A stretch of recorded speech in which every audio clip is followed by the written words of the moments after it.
You don't break all at once. You fracture slowly, quietly, in places no one ever sees.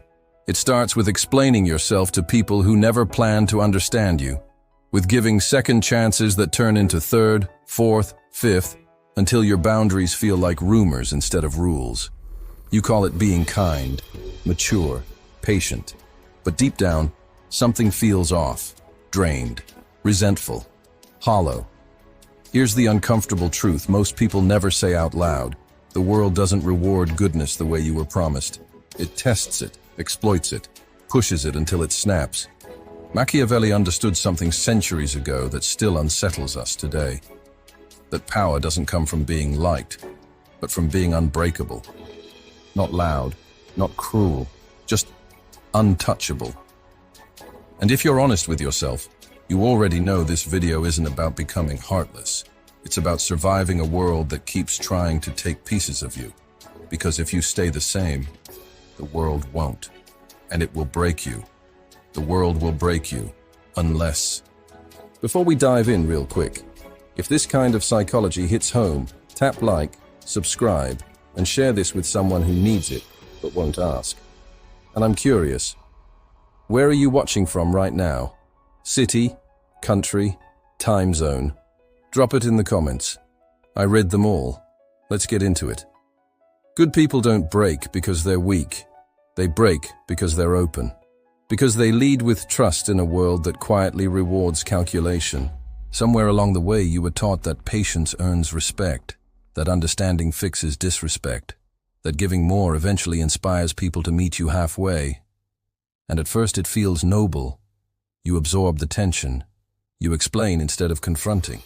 You forgive instead of withdrawing. But here's the psychological trap. Every time you tolerate what hurts you, your mind normalizes it. Not just for you, for everyone else too. People don't consciously decide to disrespect you. They subconsciously adjust to the version of you that allows it. Power psychology shows that humans instinctively test limits the same way children do. Not out of cruelty, but curiosity. How far can I go? What will happen if I cross this line? When nothing happens, the line disappears. This is why kindness without boundaries doesn't inspire gratitude. It invites entitlement, and entitlement slowly drains you. You begin to feel unseen, undervalued, replaceable. Not because you are, but because you've trained others to believe your presence costs nothing. The tragedy is that good people internalize this damage. They assume something is wrong with them. They double down on empathy. They try harder. But the harder you try to be understood, the less powerful you appear. In psychological terms, value is tied to perceived scarcity and consequence. When access to you is unlimited and unconditional, your value drops, not morally but socially. The world doesn't punish goodness. It punishes unguarded goodness. And over time, that punishment doesn't come as a dramatic betrayal. It comes as quiet exhaustion, emotional burnout, the slow realization that you're giving pieces of yourself to people who don't even notice the cost. What makes this even more dangerous is that society praises this self-erasure.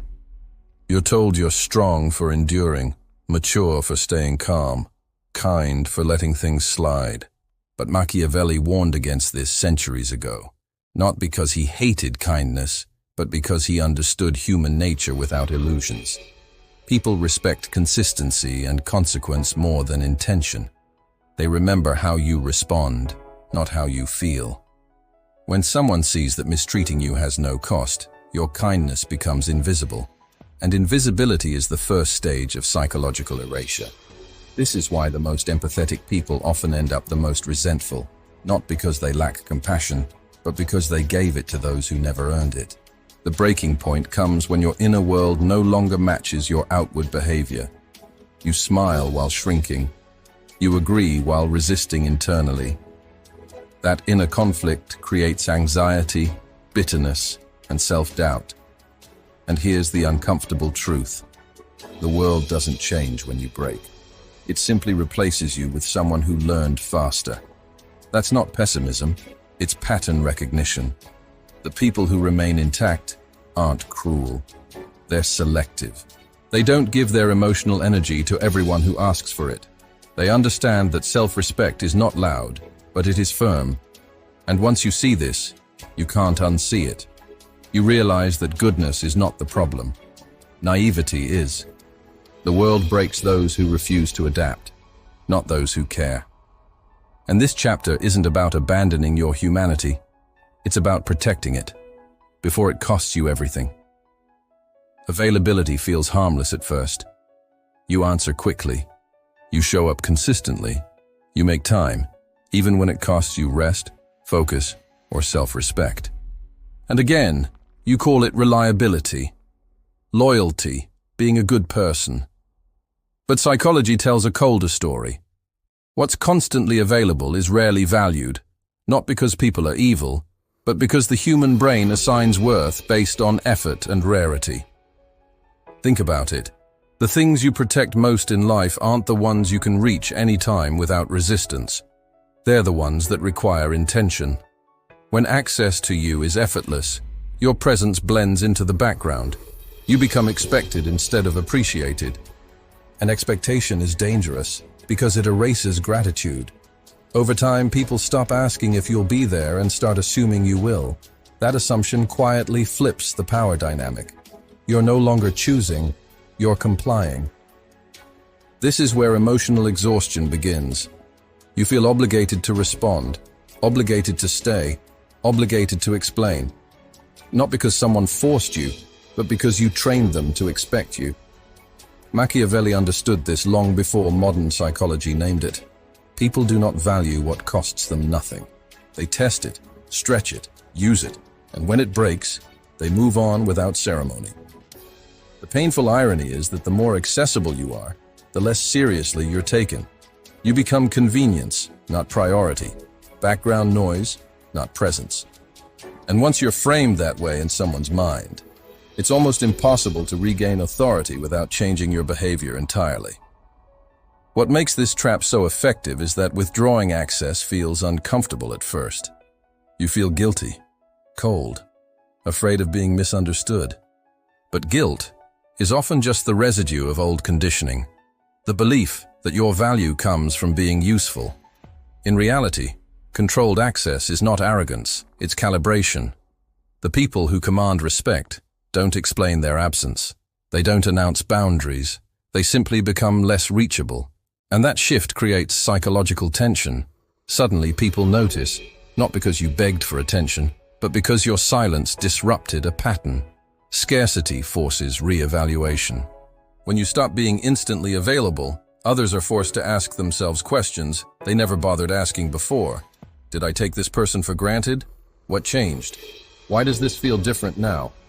That discomfort is where respect is born. Not through confrontation, but through absence. Power psychology shows that humans assign higher value to what they fear losing. The moment someone senses you can walk away without collapsing, your position changes. You're no longer chasing connection. You're filtering it. Is why strategic distance feels so unsettling to people who benefited from your constant presence. They mistake it for punishment when it's really self-preservation. You're not playing games. You're reclaiming control. And here's the critical shift. When access to you becomes earned instead of automatic, your energy stops leaking. You begin to feel calmer, clearer, less reactive. You're no longer living on call for other people's needs. You decide when, where, and with whom your attention is spent. That's not cruelty. That's maturity. Because the truth is, people don't respect availability. They respect standards. And standards require limits. Once you internalize this, you stop fearing distance. You start using it. And in that space, something powerful happens. You remember that your time, presence, and emotional energy are not obligations. They are privileges, given deliberately, or not at all. Pain has a way of stripping away illusions. When something hurts deeply enough, it cuts past the stories you tell yourself and exposes the raw truth underneath. Betrayal reveals who you trusted too easily. Rejection exposes where you tied your worth to approval. Loss shows you how temporary everything really is. Most people try to escape this discomfort as fast as possible. They distract themselves, numb themselves, or search desperately for someone to blame. But psychologically, that's the moment where power is either built or destroyed. Pain isn't random cruelty, it's information. It shows you exactly where your defenses were weak, where your boundaries were thin, where your self-respect depended on something external. Machiavelli understood this brutal clarity. Suffering is a teacher that never lies. The difference between those who rise and those who break isn't how much pain they endure, but how they interpret it. Weak minds ask, "Why is this happening to me?" Strong minds ask, "What is this teaching me about control?" When you stop seeing pain as punishment and start seeing it as data, something shifts. You begin to study it, dissect it, use it. Every wound becomes a lesson in human behavior. Every disappointment sharpens your discernment. Instead of becoming softer and more desperate for comfort, you become more precise, more observant, less reactive. That's how pain transforms from something that consumes you into something that equips you. You stop bleeding emotionally and start building internally. This is where psychological leverage is born. When you felt deep pain and survived without losing yourself, fear loses its grip. People can no longer control you with guilt, rejection, or withdrawal because you've already endured worse and learned from it. That's why those who've truly suffered carry a different presence. Quieter, heavier, more grounded. They don't flinch easily because they know they can withstand discomfort. And that knowledge is power. Machiavellian psychology doesn't glorify suffering. It weaponizes awareness. Instead of chasing closure, you extract insight. Instead of seeking revenge, you refine strategy. You stop asking others to fix what pain was meant to reveal. And the more you do this, the less manipulable you become. Emotional manipulation only works on people who are afraid of pain. Once pain becomes familiar, even respected, its threat disappears. That's when you become unpredictable. And unpredictability unsettles people who rely on controlling outcomes. You move differently, you listen more, you react less. You start choosing logic over impulse, clarity over comfort. This doesn't make you cold, it makes you disciplined. Pain, when processed correctly, hardens your emotional core without killing your empathy. You still feel, but you don't bleed everywhere. You still care, but you choose carefully. And eventually, something remarkable happens.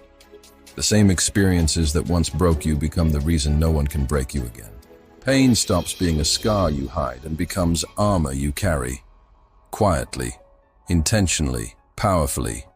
The need to be understood feels innocent, even noble. You explain your intentions so people don't misjudge you. You clarify your feelings so no one gets the wrong idea. You defend your choices so others can see your heart. But psychologically, this need is a leash. The more you explain yourself, the more you hand over power. Because explanation is not strength, it's exposure. Most people don't listen to understand you. They listen to position you, to label you, to decide how you fit into their world. And every time you over-explain, you reveal your values, your insecurities, your emotional triggers. You give people a map of your inner landscape. Machiavelli warned against this centuries ago. Those who reveal too much become predictable, and predictability invites control. The most powerful people in any room aren't the loudest or the most expressive. They're the most contained. They don't rush to correct assumptions. They don't scramble to be seen accurately. They let others guess, and in that uncertainty, they retain authority. When you constantly seek to be understood, you subconsciously signal that other people's interpretations matter more than your self-trust. That's why the hunger for understanding keeps you emotionally dependent. You're still waiting for permission to exist as you are. But power begins the moment you stop needing approval in the form of comprehension. Once you release this need, something unsettling and liberating happens. You become comfortable being misunderstood. And that comfort is rare. Silence replaces defensiveness. Restraint replaces explanation.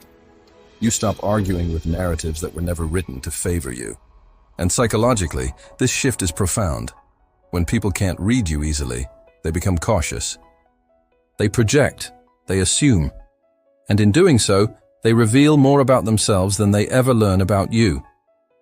This is why silence is not emptiness, it's strategy. You don't owe clarity to those who never offered respect. You don't owe justification for growth, distance, or change. The more you try to control how others see you, the less control you actually have. But when you let go, you reclaim it. Machiavelli understood that authority doesn't explain itself. It expresses itself through action and consistency. When your behavior aligns with your standards, explanations become unnecessary. Those who value you will adjust. Those who don't will fall away. And that's not a loss. It's filtration. Being misunderstood no longer feels like rejection. It feels like protection. You stop leaking energy into endless conversations that go nowhere. Your silence grows heavier, your presence steadier. You're no longer reacting, you're observing. And that's when you realize the truth most people never reach. The need to be understood keeps you small. The willingness to be misunderstood sets you free. Detachment is often misunderstood as emotional numbness, as if walking away means you never cared. In reality, detachment is what happens after you've cared deeply and learned the cost of attachment without control. Most people don't realize how much power they surrender by clinging. They chase closure, attention, reassurance, not because they're weak, but because they're emotionally invested without protection. And in psychology, the one who needs the outcome more always loses leverage. The moment you're afraid of losing someone, something, or a situation, that fear can be used against you. Machiavelli understood this clearly. Dependence creates vulnerability. Detachment isn't about suppressing emotion, it's about refusing to be ruled by it.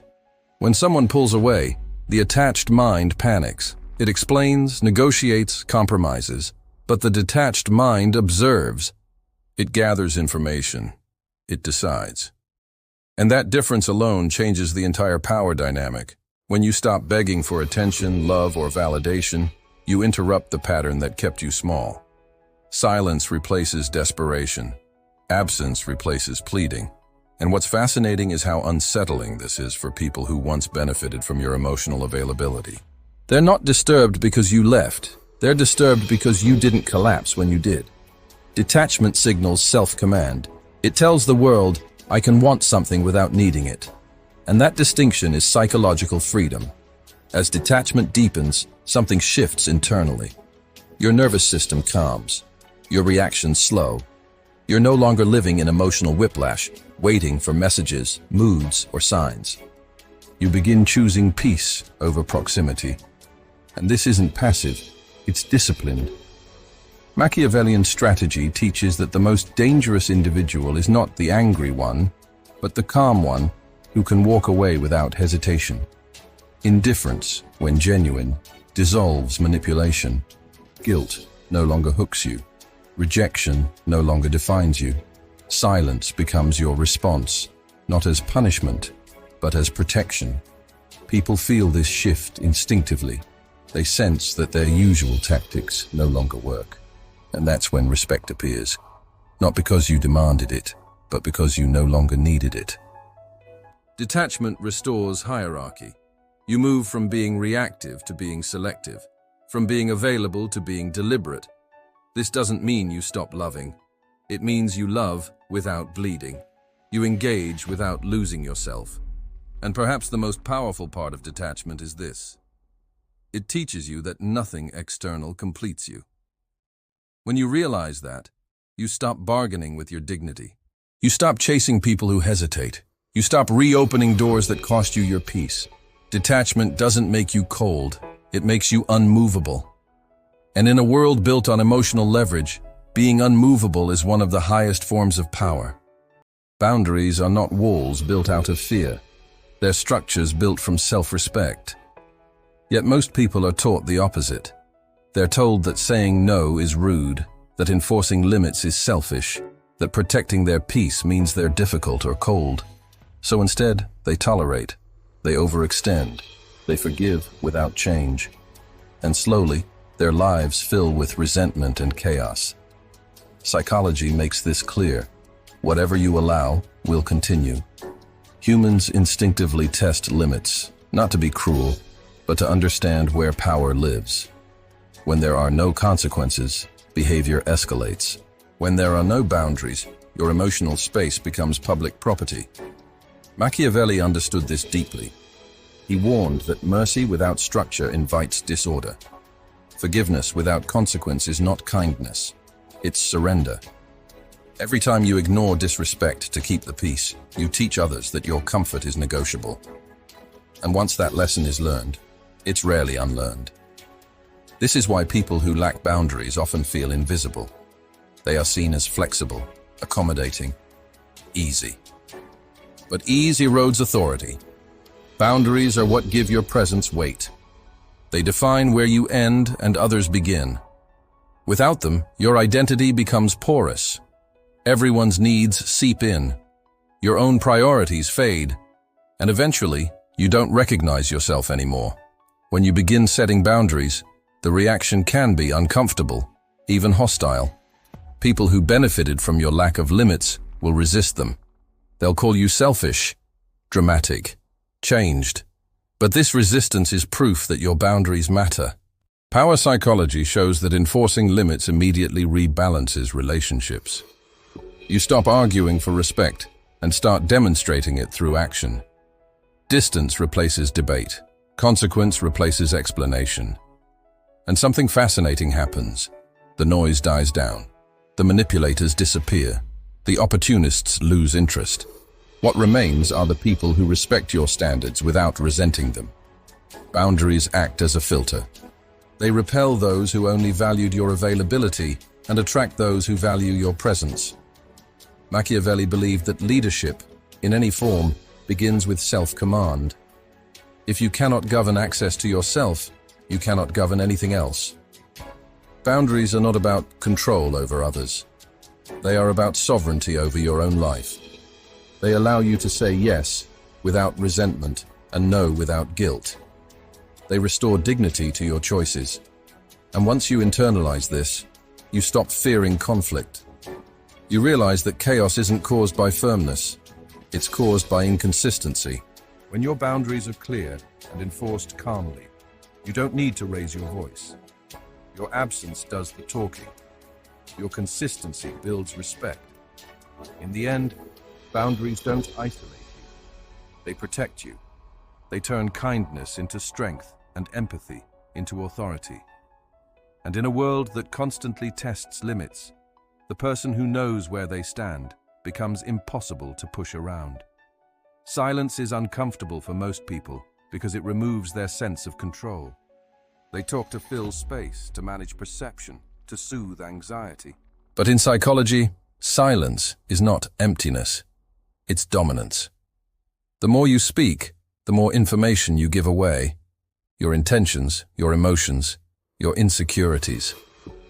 Every unnecessary word becomes leverage for someone else. Machiavelli warned against this long before modern behavioral science confirmed it. Those who reveal everything make themselves predictable, and predictability is a weakness. The person who speaks the least often controls the frame. Silence forces others to project, to guess, to reveal themselves in the absence of your explanation. And that reversal is powerful. When you stop reacting immediately, stop defending yourself, stop narrating your inner world, people feel unsettled. They're used to your responses. Your pauses disrupt expectations. In those moments, they begin to expose their motives, frustrations, and assumptions, not because you interrogated them, but because silence pressures the mind to fill gaps. This is why the calmest person in the room often feels like the most powerful. They are not rushed. They are not reactive. They are observing. And observation is where control begins. Silence is not passive. It's strategic restraint. As you learn to use silence, your presence changes. You stop needing the last word. You stop engaging in emotional ping-pong.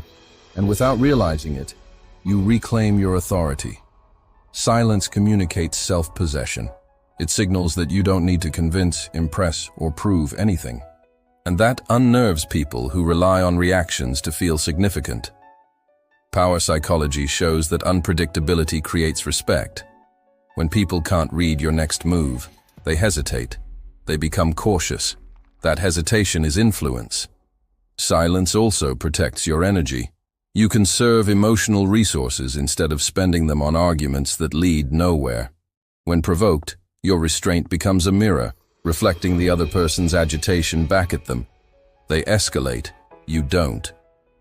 And the contrast is devastating. Machiavelli understood that power thrives in perception.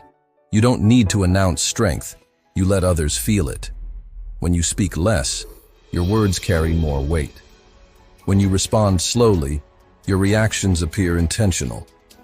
Silence turns you from a participant into a presence. You're no longer caught in the chaos, you're above it. And over time, this changes how people treat you.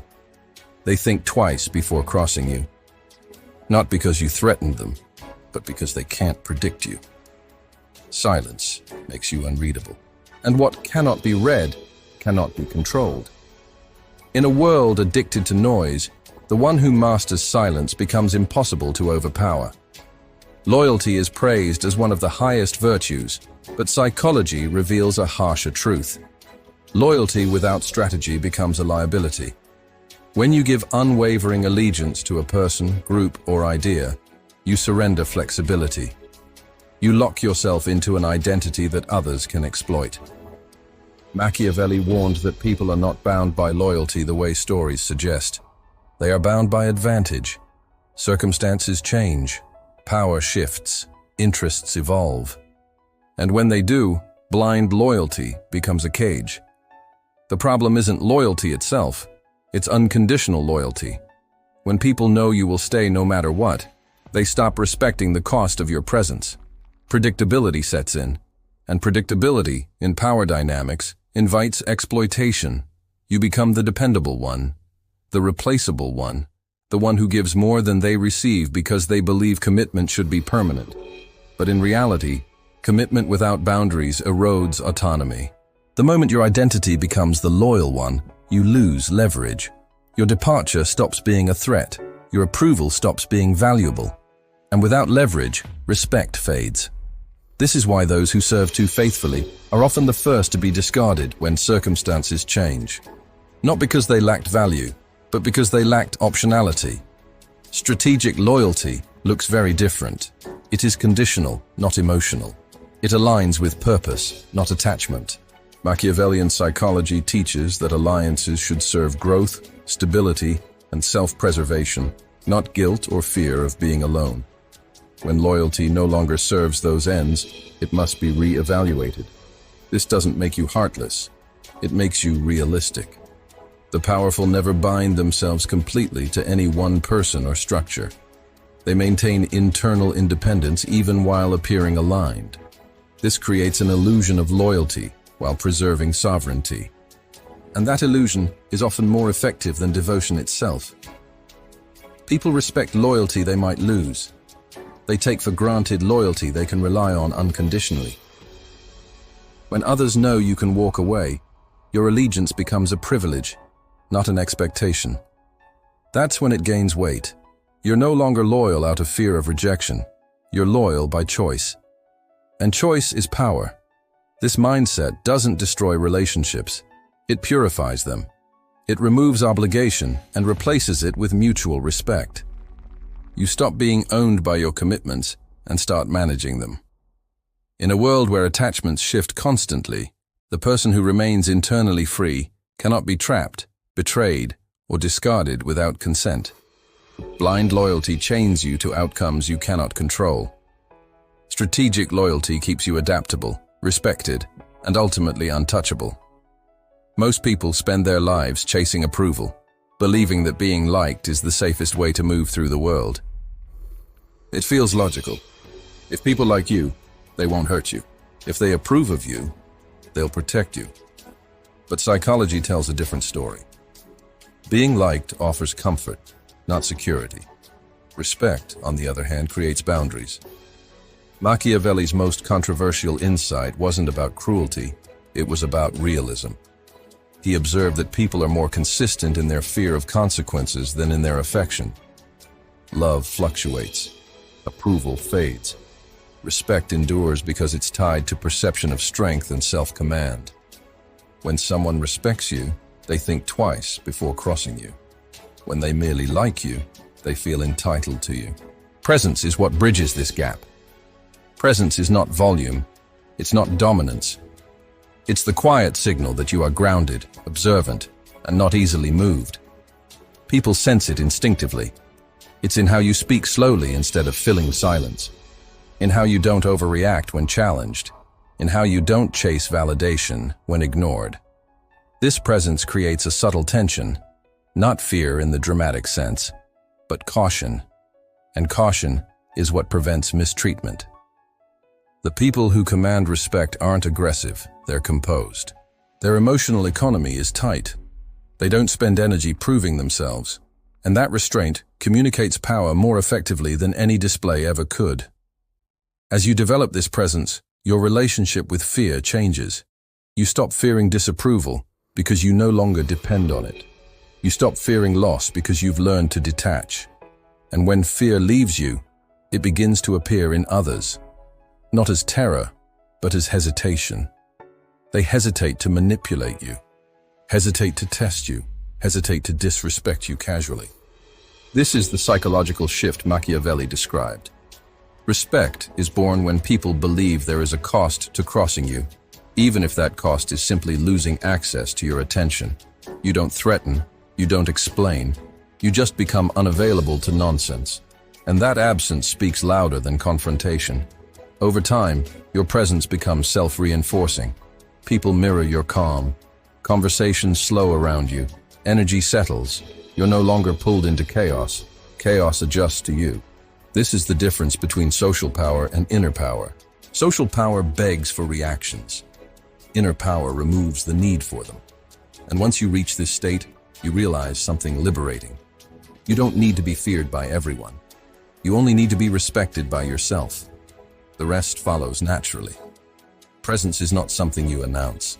It's something others feel when they realize you cannot be pushed, rushed, or owned.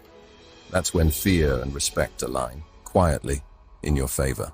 Becoming untouchable is not about domination, intimidation, or emotional numbness. It's about sovereignty. It's the moment you stop outsourcing your stability to people, circumstances, or outcomes. Most people are fragile not because life is hard, but because their sense of self is negotiable. It bends with praise, collapses with rejection, and panics when control slips away. The untouchable person operates differently. They are anchored internally. Their peace doesn't depend on being chosen, understood, or validated. Machiavelli believed true power begins with self-mastery, because anyone ruled by emotion can be ruled by others. To become untouchable, you must first let go of the need to be affected. Not in a cold way, in a disciplined way. You stop reacting to every provocation. You stop personalizing every slight. You stop interpreting chaos as a personal attack. Instead, you observe. You choose. You move with intention. This is why untouchable people feel different in a room. Their energy isn't loud, but it's firm. They don't rush to connect or defend. They don't chase reassurance. And because of that, nothing external can hook into them easily. Insults fall flat. Manipulation fails. Pressure loses its grip. You are no longer controlled by fear of loss because you've already accepted impermanence. And when you accept impermanence, leverage disappears. No one can threaten you with what you're prepared to lose. At this stage, power becomes effortless. You don't need to prove strength. Your restraint proves it for you. People sense that you are complete within yourself, and that completeness is intimidating in a subtle way. Not because you're dangerous, but because you're unavailable for exploitation. You've removed the emotional levers others once pulled. No guilt, no urgency, no need to be right. The untouchable person doesn't harden their heart. They harden their standards. They still care, but selectively. They still engage, but deliberately. And most importantly, they act from clarity instead of craving. This is where the journey leads, not to cruelty, but to calm authority. You no longer explain your boundaries. You live them. You no longer announce your strength. You demonstrate it through consistency. Machiavelli's lesson wasn't that fear should replace love. It was that respect must replace dependency. When you reach this point, the world can no longer break you, because it no longer defines you. Betrayal becomes information. Loss becomes redirection. Silence becomes sanctuary. You move through life untouchable not because nothing happens to you, but because nothing owns you. And that is the highest form of power there is.